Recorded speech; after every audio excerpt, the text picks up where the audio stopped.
여러분 안녕하십니까? 방터바 59번째 시간입니다. 오늘은 마태복음 16장 13절부터 20절까지 말씀을 가지고 여러분과 함께 생각을 해보도록 하겠습니다.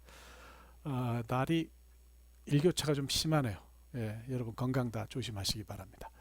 오늘 예수님과 베드로의 대화에 대해서 생각을 해보겠어요. 신앙 고백이죠. 신앙 고백. 베드로가 사람들이 나를 누구라고 생각하느냐, 너희는 나를 누구라고 생각하느냐. 베드로가 유명한 신앙 고백을 하잖아요. 그래서 이제 그 얘기를 여러분들과 함께 생각을 해보도록 그렇게 하겠습니다. 자, 얘기를 시작을 해볼까요?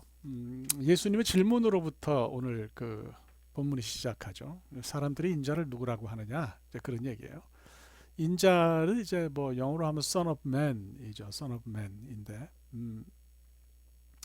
사람의 아들이란 뜻이긴 하지만 이게 그 예수님의 인성을 강조한 표현 같은 건 절대 아니에요. 예수님이 자기 인식을 어떻게 하고 계셨냐, 메시아로서 자기 인식이 있었냐 없었냐 할 때에 인자라는 표현을 쓰신 거 보면 분명히 그런 인식이 있으셨어요. 그래서 그 아이덴티티, 메시아로서의 아이덴티티를 나타내는 표현이 인자입니다. 다니엘서부터 시작해가지고 메시아를 지칭하는 그런 표현이거든요. 예수님 물으셨죠. 사람들이 인자를 누구라 그러느냐. 자, 더러는 저 굉장히 흥미로워요. 이 더러는이라고 하는 이 표현이 굉장히 중요한데 몇 사람 대답했겠죠. 세례 요한, 엘리야, 예레미야 또는 선지자 중에 하나다. 그러죠. 요 세 대답에서 사람들이 예수님을 어떻게 보는지 그걸 좀 찾아볼 수 있을 것 같아요. 세례 요한은 그 에세네 쪽에 그러니까 예루살렘으로부터 떨어져서 에세네 쪽에서 신앙생활을 한 흔적이 있다고 그래요. 에세네의 특징은 예루살렘이 타락했다고 보는 거죠. 거기 바리새인이나 사두개인은 토라를 지킬 만한 능력이 없는 사람이라고 봅니다. 세례 요한도 약간 그런 분위기가 있어요. 그래서 들판에서 먹는 것도 그렇고 입는 것도 그렇고 기존 예루살렘의 지도자들과 다른 삶의 모습을 가졌잖아요. 그래서 이제 그런 예루살렘 중심의 종교를 개혁하려는 그런 사람의 모습으로 세례 요한이 나타나죠. 엘리야는 그 유대인들의 전설에 의하면은 마지막 때와 관련이 있는 사람이에요. 그래서 이 엘리야가 이제 그 유대 사람들의 전설에 의하면 그 성막과 궤를 그 동굴에 숨겼다 그래요. 사람들이 모르는 동굴에. 그래서 마지막 때 다시 이제 올 거라 이런 얘기를 하죠. 예레미야는 그 민족과 국가의 아픔을 보면서 눈물을 흘린 그런 사람이에요. 그래서 저는 이런 대답에서 두 가지를 생각합니다. 우선 첫째는 뭐냐면 당시 사람들이 예수님을 로마의 통치를 종식시키고 유대교를 개혁할 사람으로 봤다. 그러니까 정치적인 군주로 이해했다는 것을 여기서 볼 수 있을 것 같고요. 이건 조금 동떨어지만 두 번째로는 더러는 이라는 표현이 저한테는 굉장히 참 흥미로웠어요. 그러니까 사람들이 제자들이 자기 의견을 말하는 일에는 안 나섭니다. 예수님이 그러셨잖아요. 너희 나를 누구라고 생각하냐 말을 안 해요. 그러니까 베드로가 이제 나서서 얘기를 했는데 다른 사람이 어떻게 말하느냐 하는 것을 전달하는 거는 해요. 더러는 그러니까 이거는 다 그냥 한 사람이나 두 사람이 한 게 아니라 몇 사람이 그렇게 했다는 거죠. 그러니까 자기 얘기는 안 하지만 남의 말을 전하는 건 한다. 이걸 여러분 어떻게 생각하시는지 모르겠어요. 예수님께서 그 말을 들으시고 다시 물으시죠. 너희는 그러면 나를 도대체 누구라 그러느냐?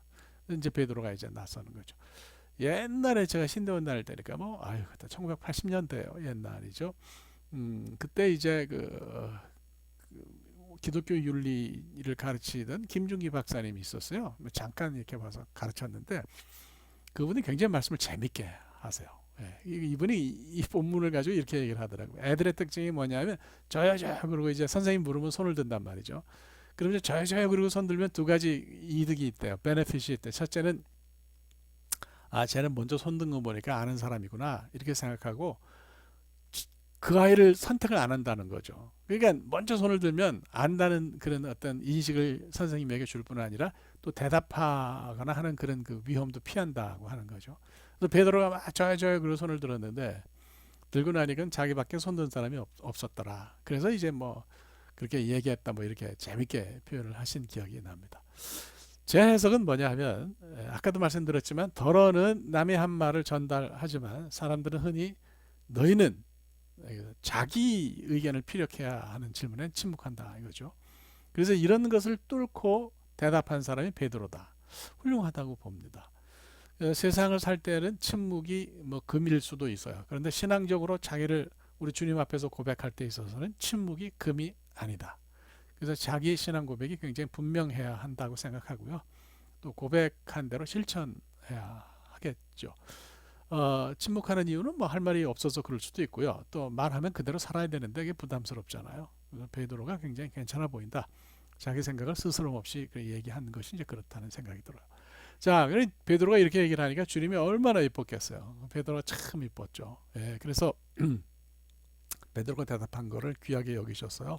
야, 바요나 시모나, 요나의 아들 시모나, 너에게 이것을 알게 한 건 사람이 아니다 말이죠. 이렇게 이야기를 하지 않습니까? 그럼 베드로가 뭐라고 그렇게 그런 얘기를 해요? 뭐 내용도 중요해요. 뭐 선도 들었지만 주는 그리스도시요 살아계신 하나님의 아들입니다. 너무 귀한 고백을 했잖아요. 자, 하여튼 뭐 여기서 한두 가지 짚어 보자고요. 바 요나 시몬이라는 표현부터 짚어 보죠. 요한복음 1장 42절을 가면 예수님께서 시몬 베드로를 보고 요한의 아들이라고 얘기를 하세요. 그러니까 오늘 마태복음 본문에서는 바요나, 바라는 건 아람어로 바르, 아들이란 뜻이에요. 히브리어는 벤이 되는데 요나의 아들 시몬이란 뜻이 돼요. 그런데 요한복음 1장 42절을 가면 요한의 아들 시몬이라고 주님이 그렇게 얘기하셨거든요.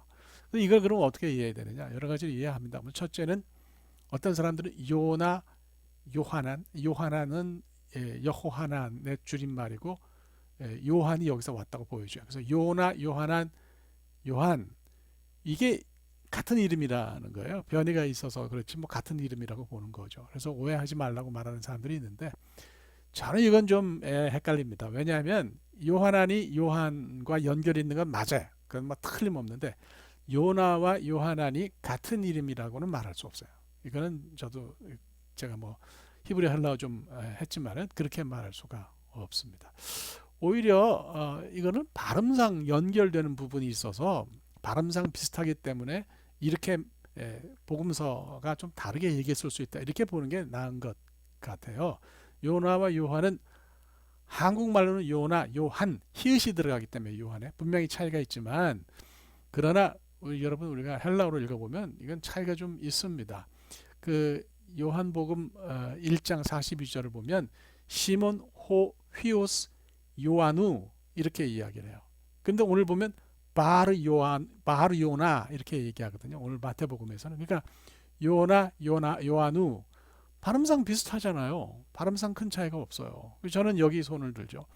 구약을 보면 똑같은 자음인데도 모음이 달라서 다르게 읽는 경우가 있어요. 예를 들면 여러분 아라우나 잘 아시죠? 사무엘하 24장 16절을 보면 아라우나라고 이름이 나오는 사람이 역대하 21장 15절에 가면 오르난이라는 이름으로 나와요. 이게 자음이 똑같은데 모음을 어떻게 찍느냐에 따라서 다르게 읽거든요. 그러니까 이것도 좀 이렇게 비슷하게 보시면 될 것 같아요.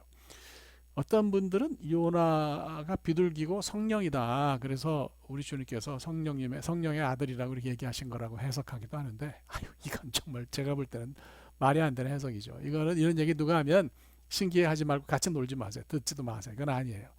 뭐 하여튼 이런 것들이 다 싫다 그러면 베드로의 아버지가 이름이 두 개인가 보지 뭐 이렇게 생각하시면 돼요. 이걸 가지고 따지면서 성경이 틀렸네. 와, 뭐 큰 거 발견한 것처럼 그런 걸 하지 마세요. 그거는 좋지 않습니다. 자, 뭐 이렇게 볼 수 있고요. 예수님께서 그 베드로를 보시면서 반석 위에 교회를 세우겠다 이렇게 얘기를 하시죠. 가톨릭 교회는 그래서 그 베드로 위에 교회를 세웠다고 봐요 주님이. 그래서 베드로를 초대 교황이라고 생각하고 무오하다고 봅니다. 이건 아니죠. 베드로는 훌륭한 사람이었지만 무오하지는 않아요. 사람이죠. 얼마나 잘못이 많은데요, 그죠? 이 반석이라는 것도요. 페트라라고 할 때는 이게 큰 넓은 여성형 명사가 될 때는 넓은 바위가 돼요. 그래서 요르단에 있는 그 바비 도시 007에도 나오는 그 있잖아요. 그걸 페트라라 그러잖아요. 이게 남성형이 되면 페트로스인데 페트로스는 그냥 반석이 아니고 사실은 돌부리 같은 거예요. 그래서 이게 가톨릭처럼 해석하면 좀 어렵고요. 개신교에서는 베드로가 한 신앙 고백, 주는 그리스도시요 살아계신 하나님의 아들입니다라는 신앙 고백 위에 주님이 교회를 세우셨다 이렇게 보는 거죠. 이거 굉장히 중요하다고 생각합니다. 자, 뭐 이렇게 보시면 어려움이 없을 것 같아요. 정리를 좀 해볼까요? 첫째는 이렇게 말할 수 있어요. 덜어에 속하지 말고 손을 들고 자기 신앙 고백을 분명하게 하는 사람이 되자.